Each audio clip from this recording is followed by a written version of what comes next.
O governo paralelo, como eu chamo, tenta derrubar Bolsonaro. A coisa é muito preocupante. Eu separo dois grandes blocos que estão em confronto hoje no Brasil. O primeiro, o bloco governamental, legítimo e legal, escolhido pelo povo democraticamente, numa eleição livre, e que tenta constituir um governo, com todas as dificuldades típicas de muita gente inexperiente no executivo, e principalmente porque é uma tentativa de grande mudança, de recuperação do Brasil. Esse é o bloco 1. O outro bloco é o bloco de oposição, mas não é uma oposição ao governo, já é uma oposição ao Brasil, porque tenta defender criminosos e tenta manter o status quo que o povo derrubou na eleição do ano passado. Esse bloco ilegítimo e às vezes mergulhando na ilegalidade é o bloco constituído pelo Supremo Tribunal Federal, pela CUT, pela CNBB, pela mídia, a extrema imprensa, pelos partidos de esquerda, pelos partidos socialistas com representação no Congresso e pela universidade, que concentra a maior parte dos jovens transformados em militantes políticos com uma militância ideológica pesada, cometendo crimes. Esse bloco, eu disse, ilegal e ilegítimo, embora constituído e chefiado pelo Supremo Tribunal Federal, que hoje se arvora no maior poder brasileiro de todos os tempos, é uma ditadura togada, indisfarçável, uma ditadura togada que contém a quase total antipatia da população. Não fosse os criminosos terem se juntado. Então, esqueci de um componente importante do bloco, a OAB. A OAB, nitidamente, é uma organização criminosa a essa altura do campeonato.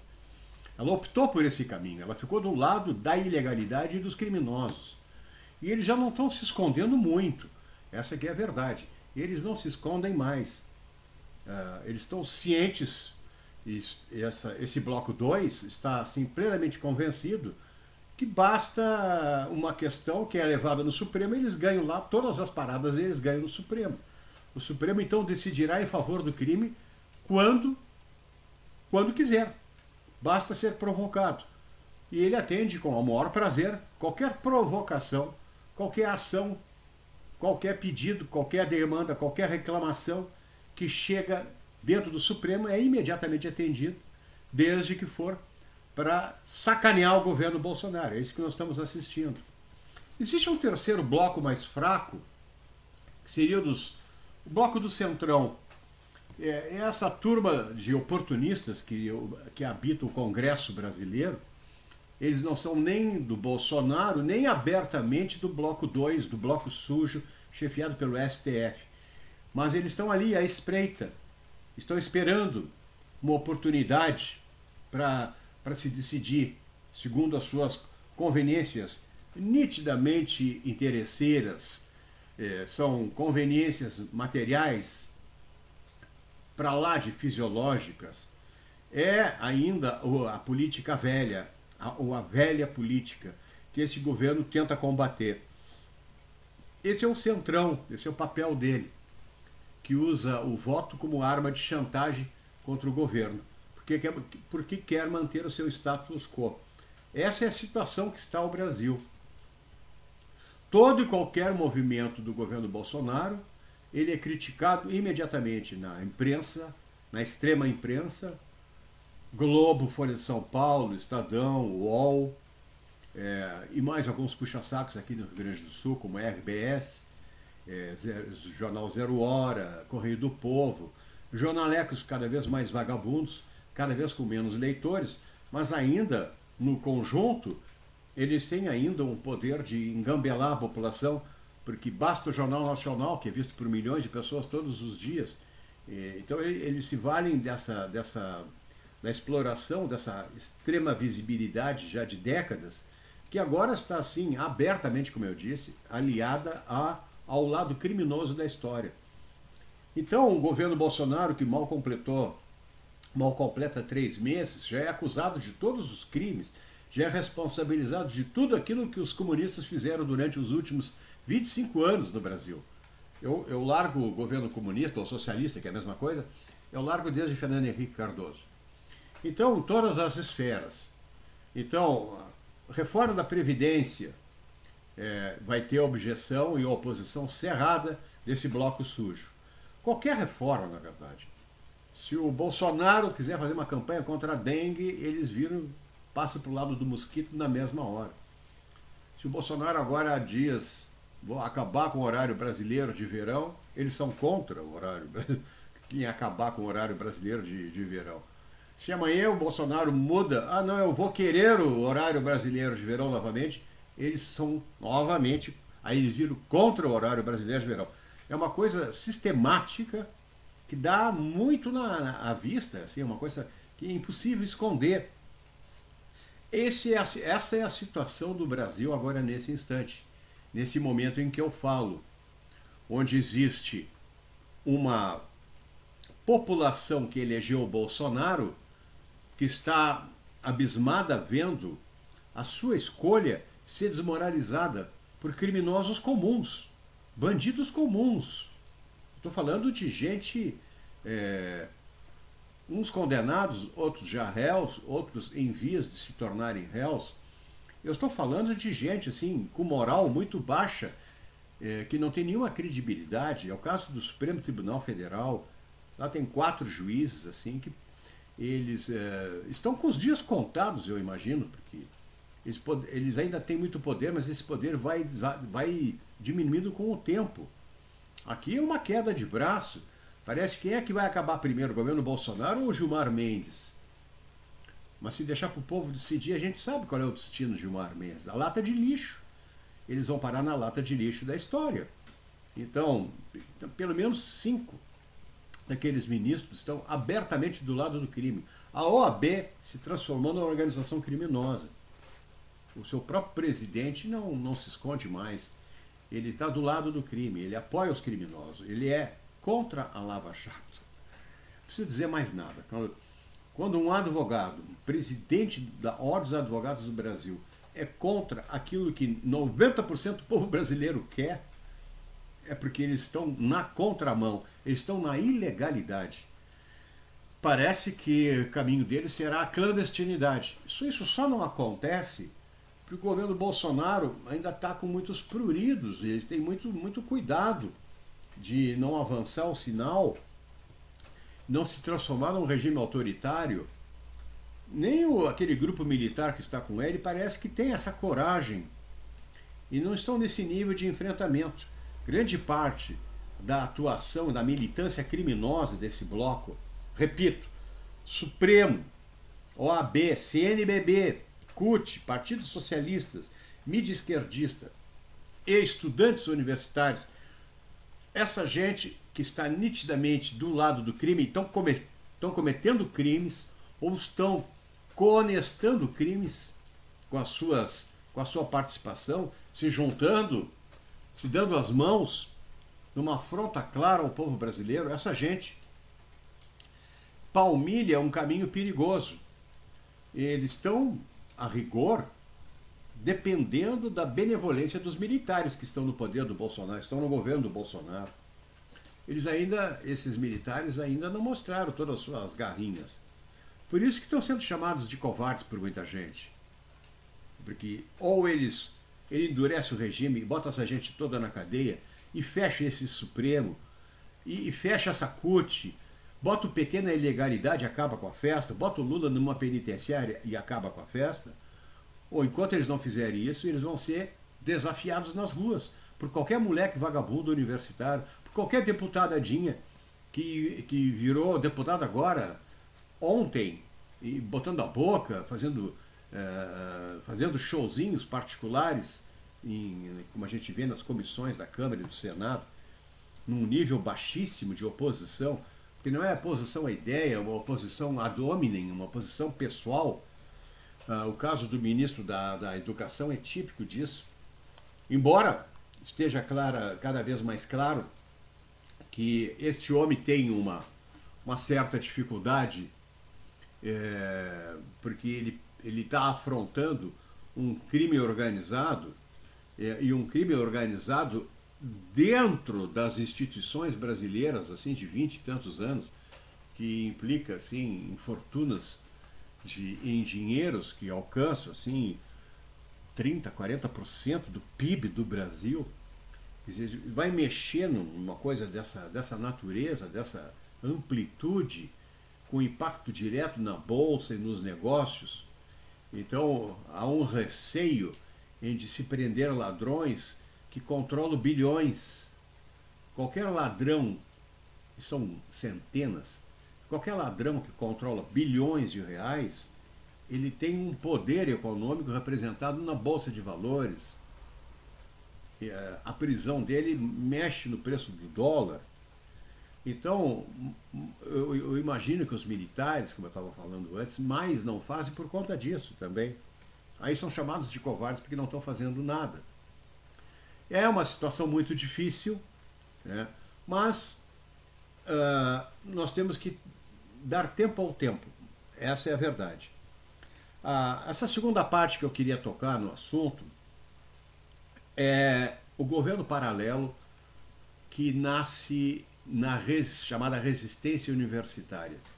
Aqui ficou muito claro qual o papel dos estudantes universitários.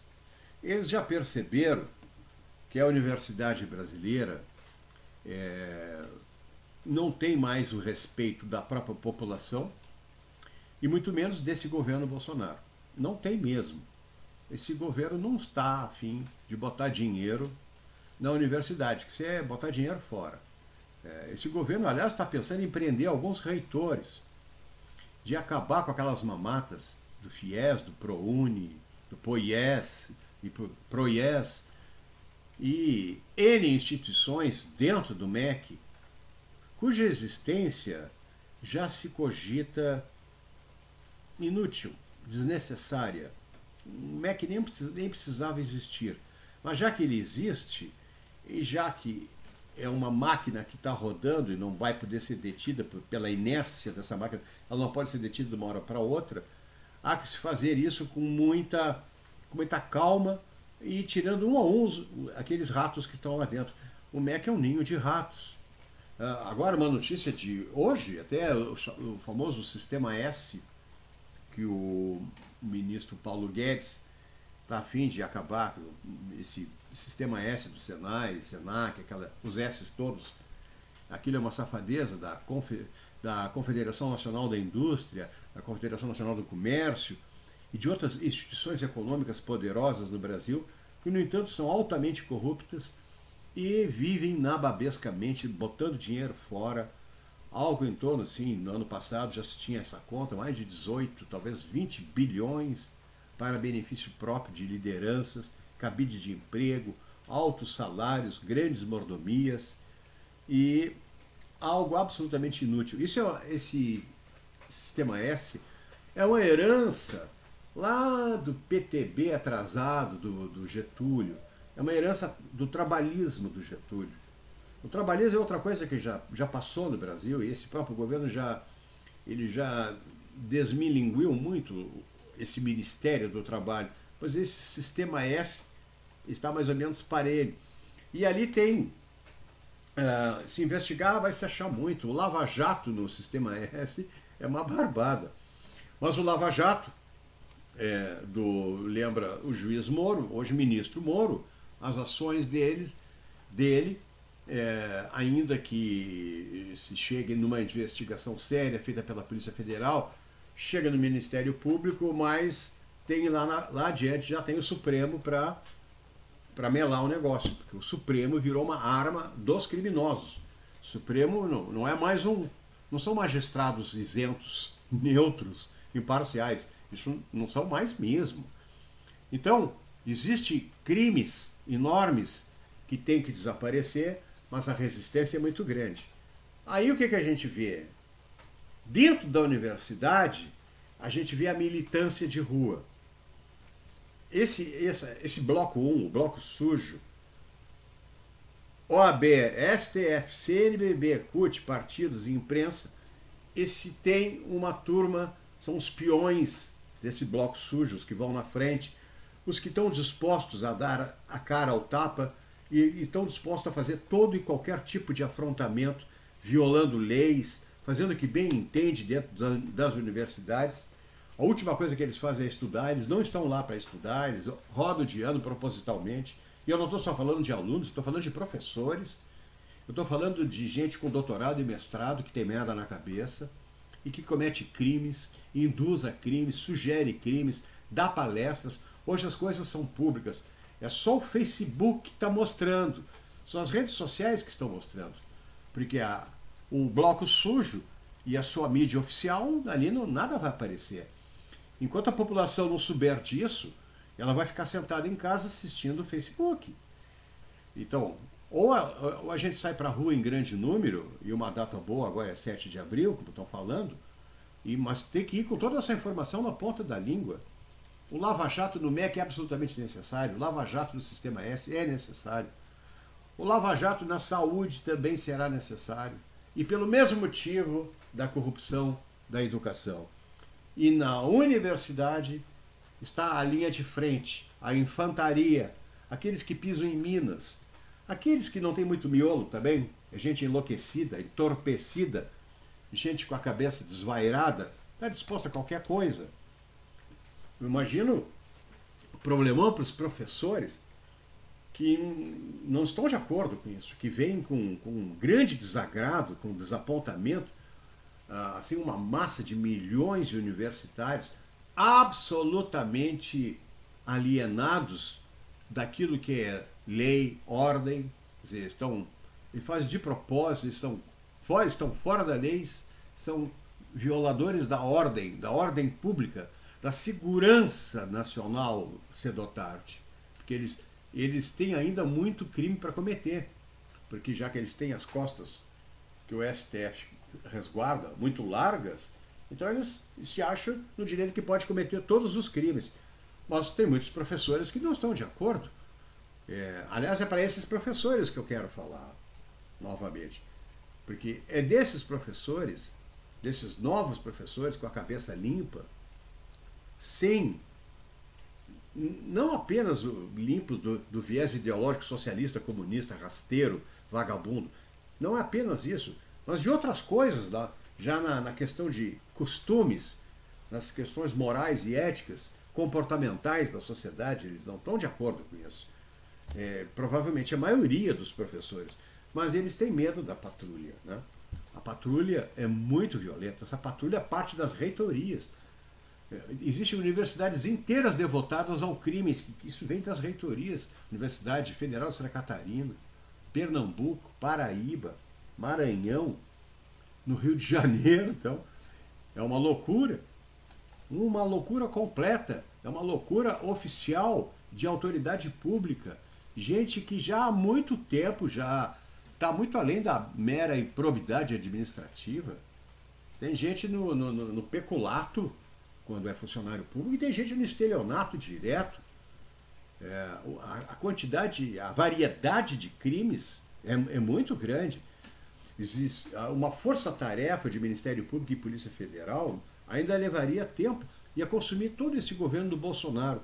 Mas um dia isso vai ter que começar, porque para esses novos professores poderem agir com a sua consciência limpa, com a sua vocação, com a sua aptidão, com a sua expertise, com o seu conhecimento, sua experiência, eles têm muito que colaborar para reerguer, tirar o Brasil desse atoleiro, que a educação brasileira é um fiasco, como a saúde e a segurança pública.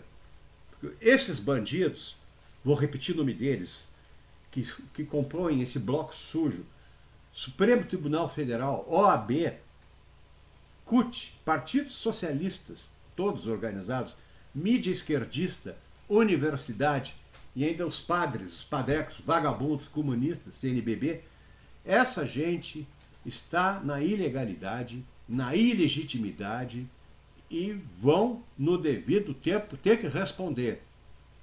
O STF não está acima da lei, como eles pensam que estão. Os professores não marxistas, isto é, aqueles que sofrem a patrulha são os professores aos quais me dirijo agora.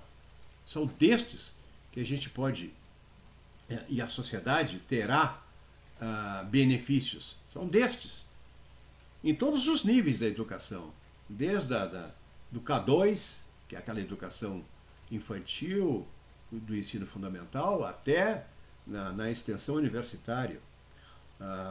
Dados recentes, assim, do ano passado, revelam que a universidade, por exemplo, não tem mais pesquisa. Só tem pesquisa em volta de Petrobras. O resto da pesquisa universitária é do interesse da indústria química e farmacêutica, né? E ainda aquela indústria venenosa de agrotóxicos. É só para isso que eles trabalham. Isto é, isso tem uma implicação com preço de remédio, com aumento dos agravos de saúde. Professores que não são marxistas, que sofrem patrulha, que têm um dissabor de ter que aguentar um aluno desaforado, um barbado de 25 anos desaforado, ou uma maluquete de 26 anos que roda ano após ano para nunca sair da universidade, porque ela está lá para a militância ideológica, política, marxista, leninista e nada mais, com todas as suas agendas, feminazes, agenda feminista, agenda abortista, de todos os tipos de degradação humana, tem uma representação dentro desse corpo discente aí da universidade. E os docentes limpos, que não estão comprometidos com isso, têm medo dessa turma. É um medo físico, não é só um temor moral, ou levar um desaforo, ou ser desacatado em público, uma humilhação pública. É mais do que isso, pode ser uma ameaça à integridade física, até à própria vida. Então os professores novos, ou os que já estão no sistema, eles têm que saber contra quem que eles estão lutando. Estão lutando contra criminosos, protegidos por criminosos de maior envergadura. É o crime maior protegendo o crime menor. Essa cascata de crimes. Para enfrentar uma situação dessa, se precisa coragem, paciência e persistência. Coragem, paciência, não se pode queimar os pavios muito rapidamente, e persistência. Até a população, falando grosso da população, essa se conscientizar o que ela tem que fazer. Quando a Dilma começou a cair lá em 2013, foi ali o início da queda do PT, as pessoas saíam às ruas sem saber exatamente o que queriam. Mas, com o andar da carruagem, as coisas foram tomando um sentido, uma visibilidade fácil para a grande maioria do povo brasileiro, a ponto do povo identificar bem o problema. Resultado, a gente sabe, o impeachment da Dilma, prisão do Lula, eleição do Bolsonaro. É o mesmo processo que nós estamos agora, só que nós de um patamar diferente. Hoje o crime está mais visível do que era naquela época. Agora, esse governo está em 3 meses, esse governo mexeu nas entranhas do SUS, está mexendo nas entranhas do MEC. O cheiro ruim está na atmosfera. Quando as pessoas perceberem que o mecanismo de corrupção é o mesmo e que os interesses são muito grandes, o povo vai sair à rua com um objeto bem determinado. Agora, recentemente, foi 4 dias atrás, passou o filme 1964, Entre Armas e Livros, daquela produção do Brasil Paralelo, e milhões de pessoas viram pelas redes sociais, e aquela enorme tentativa de universidades, cujos reitores deveriam ser responsabilizados, para impedir que passasse esse filme. Isto é, a censura do filme. O comunista, ele está sempre entrando em contradição. Me lembro do Paulo Francis, que dizia: deixa o comunista falar que ele já vai entregar o ouro ligeirinho. Ele abre a boca, ele já se contradiz, ele já acaba, sem querer, confessando o crime. Pois censura, nós estamos vendo agora. Não é a censura do governo, é a censura do bloco sujo.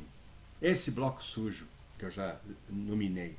Pois esse filme mostrou bem que, embora uma parcela bem menor da população, eu estou falando de 3, 4 milhões de pessoas que não param de assistir esse filme. E cada vez tem mais noção do que aconteceu. Mas não é só deste filme. Eu mesmo já venho falando disso há muitos anos. E outros tantos falam. Então já é de domínio público que aquela história da ditadura plantada pelo PT, pelo PSDB, PMDB, todos os partidos socialistas, e que durou até bem pouco tempo, não se sustenta mais. A patrulha, essa patrulha contra a revelação da verdade que está naquele filme, que não é tão assim pró-ditadura, não. Para quem não viu, não faz elogio ao regime militar, não. Ele mostra os defeitos, inclusive. Então, o filme é uma pequena amostra de como isso incomoda um comunista universitário, um reitor, um juiz do Supremo ou um editor da Globo, do Jornal Nacional, como isso incomoda a CNBB e aqueles padres comunistas da CNBB, como isso incomoda lá o Papa Bergoglio, que é outro também do Bloco Sujo, como isso incomoda, evidentemente, a CUT, como isso incomoda a OAB, que a OAB quer manter aquele privilégio de advogados milionários com as suas ações intermináveis, procrastinando aquele ativismo jurídico. Não é só do Supremo, há um ativismo processual, é uma chicana de advogados. Nenhum desses grandes advogados, há muito tempo eles se misturaram com um crime que não dá para saber mais quem é quem. Então, esse filme revelou uma pequena parcela desse bloco. Mostrou como esse bloco sentiu o golpe. E a tendência é sentir cada vez mais.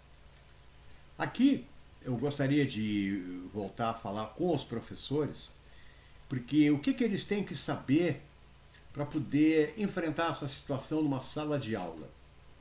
Ou ainda, se não for numa sala de aula, num palco, num auditório, numa palestra, numa tribuna, ou em qualquer lugar onde ele possa expressar o seu conhecimento, expressar as suas ideias com liberdade, e deixar que as pessoas que o assistiram, essas que julguem a qualidade daquilo que eles forem falar, e não um julgamento a priori, uma censura.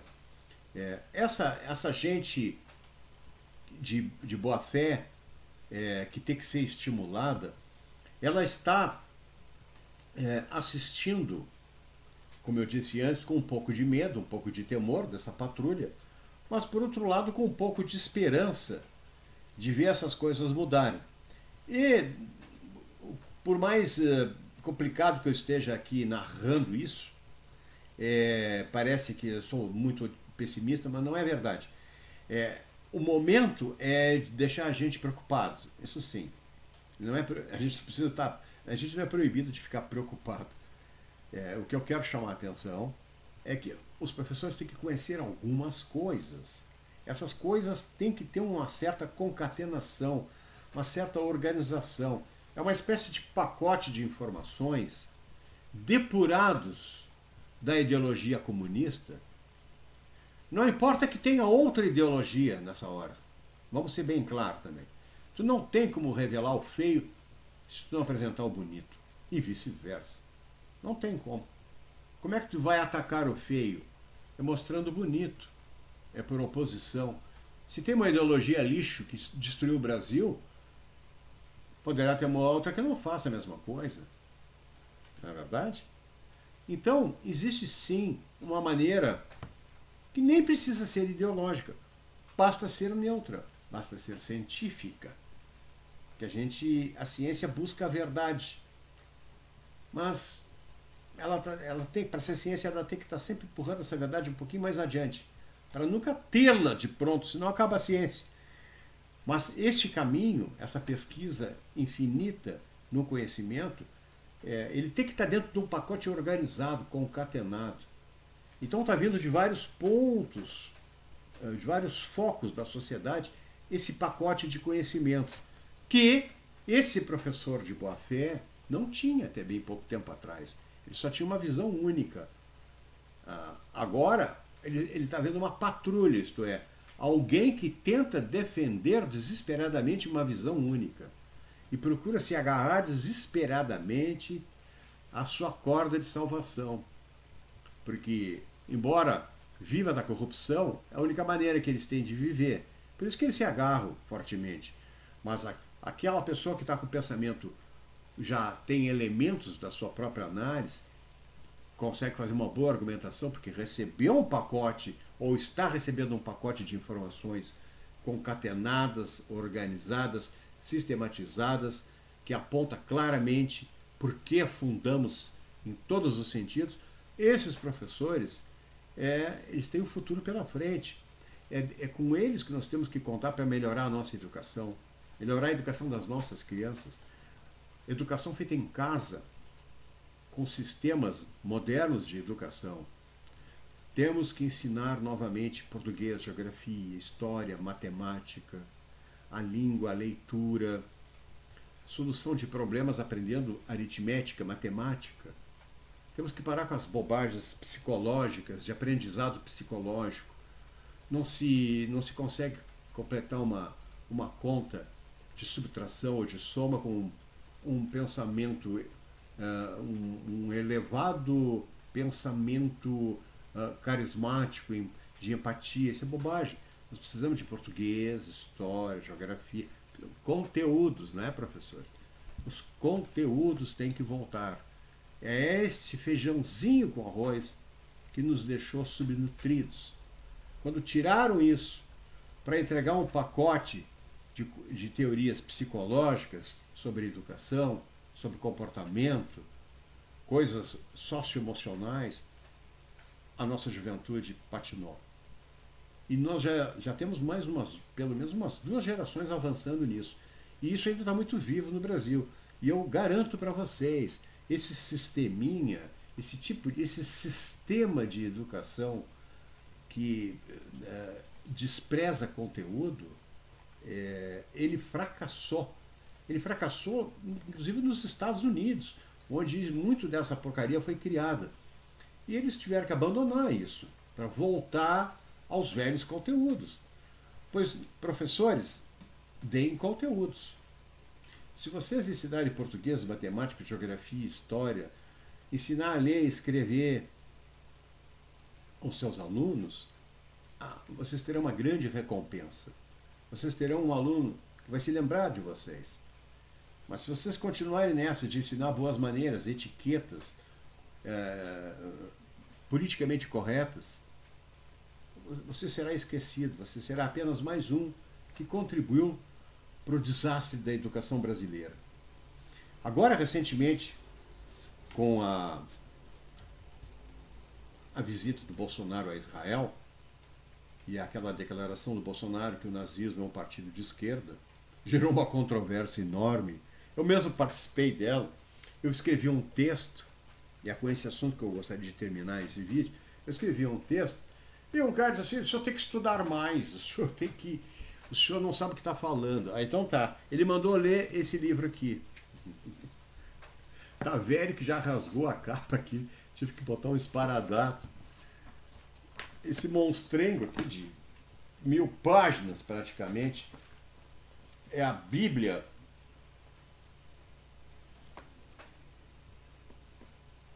esse livro aqui é a edição de 1977, Joachim Fest, e eu comprei a primeira edição e a tradução brasileira saiu naquele ano. Eu disse 77. Eu tenho outros livros sobre nazismo. Foi meu assunto durante mais de 20 anos, o nazismo, o nacionalsocialismo. Conheço de cor e salteado esses nomes dessa história. Então não vou me enganar com o que é o nacionalsocialismo. Ele só pode ser de esquerda. Embora existam diferenças internas. Quando a gente começa a estudar isso, a gente começa...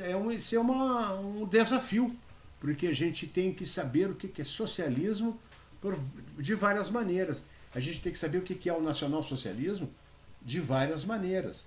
Eu queria deixar aqui, a título de contribuição, de valor, de conhecimento, apenas uma coisa. Quando vocês falarem em nazismo, lembre-se da Alemanha. Não existe nazismo ou nacionalsocialismo fora da Alemanha. Quando vocês forem falar fascismo, forem acusar alguém de fascista, lembre-se, essa pessoa é italiana, ela está na década de 30. O fascismo é um fenômeno sociológico, sociopolítico italiano. É impensável o fascismo em outro lugar. Essa pessoa, então, está se referindo, não é um evento sociológico, então ela está se referindo quanto a um método, uma maneira de de brutalizar a sociedade, que é um regime totalitário fascista, tem tudo a ver com o regime totalitário nacional-socialista e o comunista do Stalin, antes do Lenin. Tudo a ver. É os pontos em comum. Eles têm pontos em comum, certamente. Mas existem critérios para a gente separar as coisas. Não há que pensar o nacional-socialismo como uma ideologia da direita. Isto aí é uma mentira que tomou foros de verdade depois que Hitler ataca a União Soviética em 41. Aí o Stalin estava com o discurso perfeito. Mas durante muitos anos foram aliados estratégicos, aliados por questão de poder. Tá certo? Mas havia pontos também ideológicos em comum com o socialismo. Daí que dá para afirmar, sim, mesmo quando eles eram inimigos, esse inimigo era de boca para fora. Quando Hitler foi impedido de colocar tropas na Renânia em 1935, que ele queria botar as tropas alemãs em terras que a Alemanha, por obrigação do Tratado de Versalhes, não podia fazer isso, provocou a resistência dos franceses e dos ingleses e teve que tirar as tropas de lá. Mas ali começa o armamento da Alemanha e foram os russos que ajudaram. Eles foram aliados durante muito tempo antes da guerra. E mantiveram isso até a última hora, quando o Hitler, por questão de poder, trai o Stalin. A partir daquele momento, o Hitler passou a ser chamado de direita pela esquerda. Porque o Hitler morreu, o nazismo morreu. O nacionalsocialismo morreu em 45. Morreu, não existe mais. Mas o socialismo está aí e está matando até hoje. O comunismo está aí, está matando até hoje. Hoje o Stalin chama-se Maduro. Daqui a uns 10 anos vai ser outro. Esse sistema, esse regime não vai desaparecer da face da Terra. Mas quanto, não se engane mais.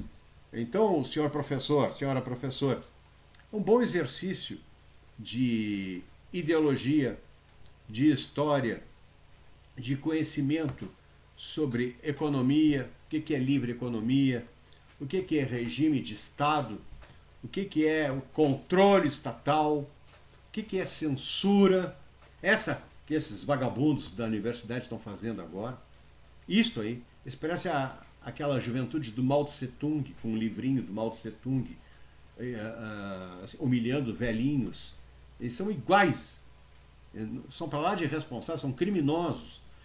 Então, é bom que se saiba, esse exemplo do nazismo vale a pena estudar, porque a gente passou anos e anos ouvindo comunistas vagabundos chamando qualquer um que não goste do comunismo de nazista ou de fascista. É assim que chamava o Bolsonaro. Ainda chamam o Bolsonaro assim. Aí, para desespero deles, o nazista Bolsonaro vai a Israel se juntar com Benjamin Netanyahu. Vai se juntar com os judeus que tiveram milhões de mortos na Segunda Guerra Mundial pelos nazistas. Então, que nazista é esse? Que é bem recebido pelos judeus. Repararam que a contradição do comunista não leva muito tempo, ele entra em contradição. Mesmo quando fica repetido durante anos e anos e anos a mesma mentira, até ela se transformar, como Goebbels fazia, se transformar em verdade. Então, professor, aqui está um bom exercício para conhecer melhor a ideologia socialista, conhecer o que é realmente fascismo, o que é realmente nacionalsocialismo, entender como é que isso veio parar no Brasil, como é que isso foi usado pelo discurso da esquerda no Brasil. Primeiro contra o regime militar autoritário de 64 e 84, agora contra os militares do governo do Bolsonaro ou o próprio Bolsonaro. E mesmo aqueles que não são militares. Eles estão perdidos. E aqui deixo a minha mensagem otimista. Eles estão perdidos, é uma questão de tempo. Mas ainda temos um longo caminho pela frente. E dia 7 de abril, o povo tem que sair para a rua para impedir mais ainda e deixar muito claro para o Bloco Sujo, para os criminosos do Supremo Tribunal Federal, da OAB, da CUT, dos padres criminosos comunistas, da CNBB, da extrema imprensa mentirosa, do fake news, para deixar bem claro para os partidecos vagabundos de esquerda do Congresso que o Bolsonaro não tem que dar palminha nas costas dele, não. E essa cambada de doidos varridos da universidade, nós temos que deixar muito claro que eles não passarão. Obrigado por hoje.